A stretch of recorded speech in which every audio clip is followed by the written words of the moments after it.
चलो बच्चों, एक ब्लॉक है, ठीक। इस ब्लॉक की आपको लेंथ दे के रखा है कितना, 40, ब्रेथ इसकी 20 है, और हाइट आप जो भी बोल रहा हो, बस ये लेंथ ब्रेथ हाइट इसका दिया है, लेंथ ब्रेथ हाइट, ठीक। अब जरा देख सकते हो आप, ये इसका लंबा वाला पोर्शन कितना है, 40, ये 40 है, ठीक। उसके बाद ये वाला पोर्शन 20, और ये, समझ रहे हो बात को, 40, 20 और ये 10, ठीक।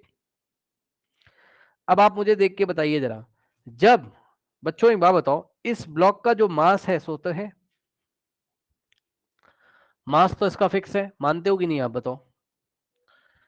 मास तो इसका फिक्स है, मानते हो कि नहीं, मास कितना है बताइए, 5 किलोग्राम। मास तो कितना है बताइए, 5 किलोग्राम, ठीक। मास कितना है, 5 किलोग्राम, ठीक। अब मुझे आप लोग ये बताइए बच्चों कि इसका वेट कितना होगा, मतलब जब इसको ग्राउंड पे रखोगे तो ग्राउंड पे कितना वेट लगाएगा ये, मतलब कितना फोर्स लगाएगा, अपने वेट के इक्वली तो फोर्स लगाएगा भाई। इसका जो वेट होगा उस वेट के इक्वली तो फोर्स लगाएगा, मानते हो कि नहीं इस बात को। तो इसका वेट निकाल लो बच्चों, m इंटू जी। m कितना है 5, और g की वैल्यू 9.8 लेना हो तो 9.8 ले लीजिए, या जो भी बुक में लिया हो इन्होंने ले लीजिए, 9.8 ही लिया होगा भाई, चेक कर लो, 9.8 ही लिया होगा। सॉल्व करो भाई, कितना आएगा चेक करो, सॉल्व करो। 5 8 जा 40 और 4 5 9 जा 45, 45 प्लस 4 49.0, तो वेट कितना आ गया 49 न्यूटन। यानी कि जरा मुझे बताओगे आप लोग बच्चों, यदि इस ब्लॉक को चाहे मैं ऐसे रखूं चाहे मैं ऐसे रखूं, ये ग्राउंड पे कितना फोर्स लगा रहा है, पहले तो मुझे ये बताओ। चाहे मैं इसको ऐसे खड़ा खड़ा रखूं चाहे मैं इसको ऐसे पड़ा पड़ा रखूं, ये ग्राउंड पे कितना फोर्स लगा रहा है बताइए बच्चों।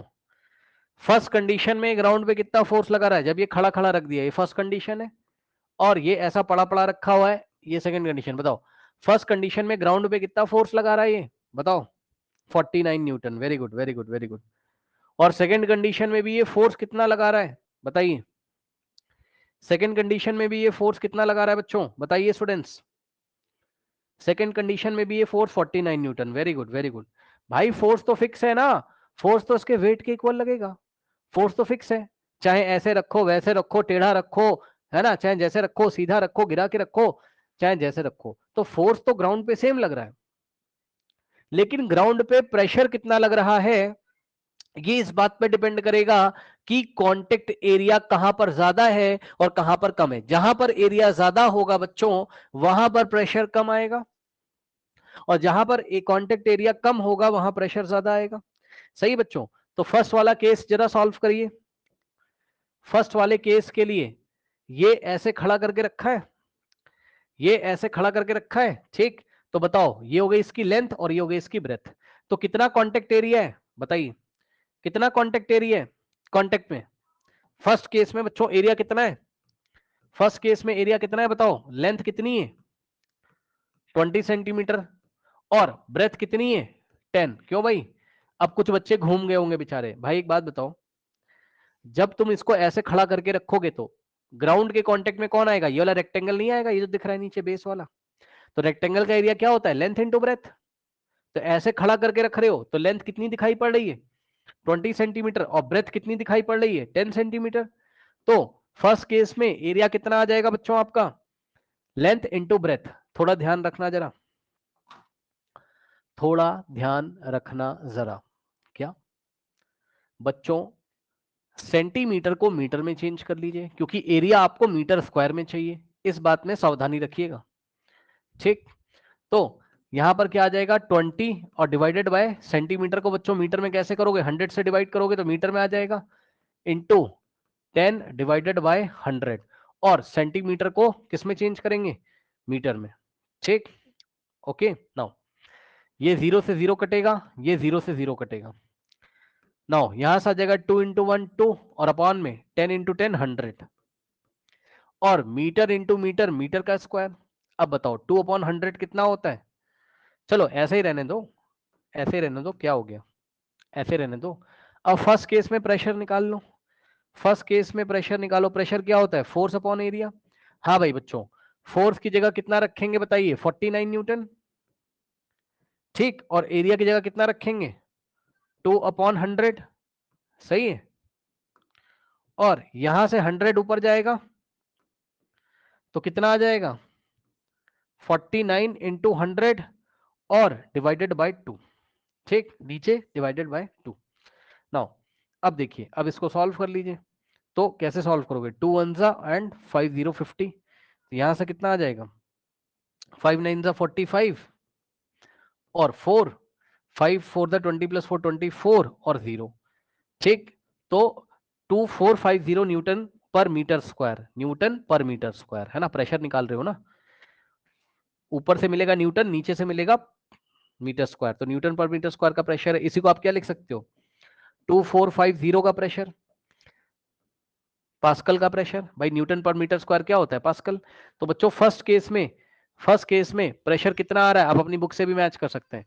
फर्स्ट केस में प्रेशर कितना आ रहा है, 2450 न्यूटन मीटर स्क्वायर। और एक बात मैं आपसे पूछना चाहता हूं, बताओ फर्स्ट केस में प्रेशर ज्यादा आना चाहिए या सेकंड केस में, बताओ फर्स्ट केस में, आपके हिसाब से फर्स्ट केस में प्रेशर ज्यादा आएगा या सेकंड केस में, बताओ।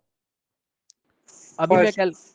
फर्स्ट केस में प्रेशर ज्यादा आएगा, very good very good very good, क्यों, क्योंकि फर्स्ट केस में कॉन्टेक्ट एरिया कम है भाई, जब तुम इसको खड़ा खड़ा रखोगे तो ये कॉन्टेक्ट एरिया कम है तो प्रेशर ज्यादा आएगा, और जब तुम इसको पड़ा पड़ा रखोगे तो कॉन्टेक्ट एरिया ज्यादा हो जाएगा, ये पूरा कॉन्टेक्ट एरिया ज्यादा हो जाएगा तो प्रेशर कम हो जाएगा, प्रेशर कम हो जाएगा। आया कि नहीं आया बताइए, आया कि नहीं आया, है ना, ठीक। तो अब मैं यही चीज आपको निकाल के दिखा रहा हूं, है ना बच्चों, यही चीज मैं आपको कैलकुलेट करके दिखा रहा हूं।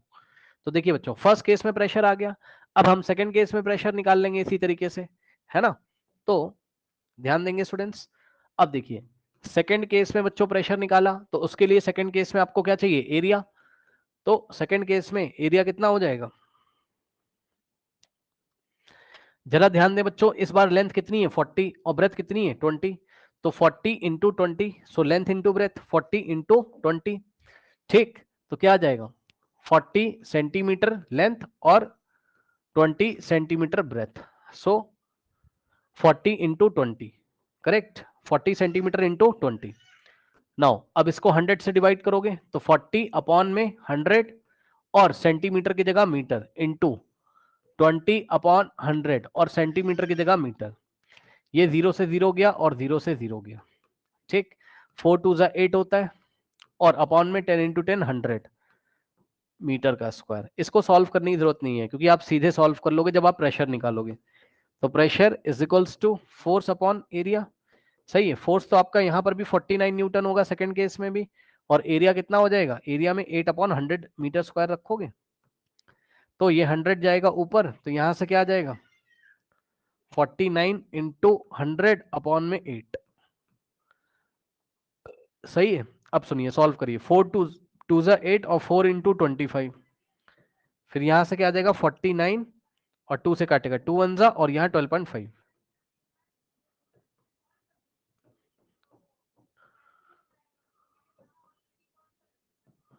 ठीक, 49 इंटू 12.5,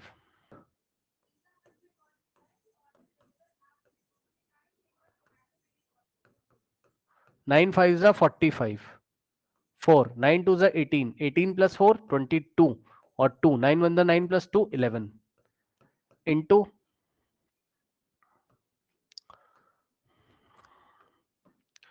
4 5 जा 20 और 2 4 2 जा 8 प्लस 2 10 और 1 4 1 जा 4 प्लस 1 5 5 और 2 और 1 5 प्लस 1 6, पीछे से 1 डिजिट छोड़ के डेसिमल, 612.5 न्यूटन पर मीटर स्क्वायर, या आप क्या बोल सकते हैं 612.5 पास्कल, ठीक है, इतने पास्कल का प्रेशर लगेगा। तो फर्स्ट केस में प्रेशर ज्यादा है क्योंकि फर्स्ट केस में एरिया आपका कम है। 2/100 एक छोटी क्वांटिटी होती है और 8/100 बड़ा होता है। यदि आपको सॉल्व करके देखना हो आप सॉल्व करके देख लो। 2/100 का मतलब 0.02 मीटर स्क्वायर एरिया और 8/100 का मतलब 0.08 मीटर स्क्वायर का एरिया, सही है, ओके, ये चीज है। तो सेकंड केस में 0.08 एरिया ज्यादा है तो प्रेशर कम हो गया। और मैंने बुक की तरह एरिया को सॉल्व नहीं किया भाई, डेसिमल में कौन सॉल्व करेगा यार, हमें तो प्रेशर निकालना है। तो इसलिए मैंने 8/100 छोड़ दिया, क्योंकि एक ही बार मैं कैलकुलेशन यहीं पे कर लूंगा ना, मैं 10 बार कैलकुलेशन क्यों करूंगा। ठीक है, नाउ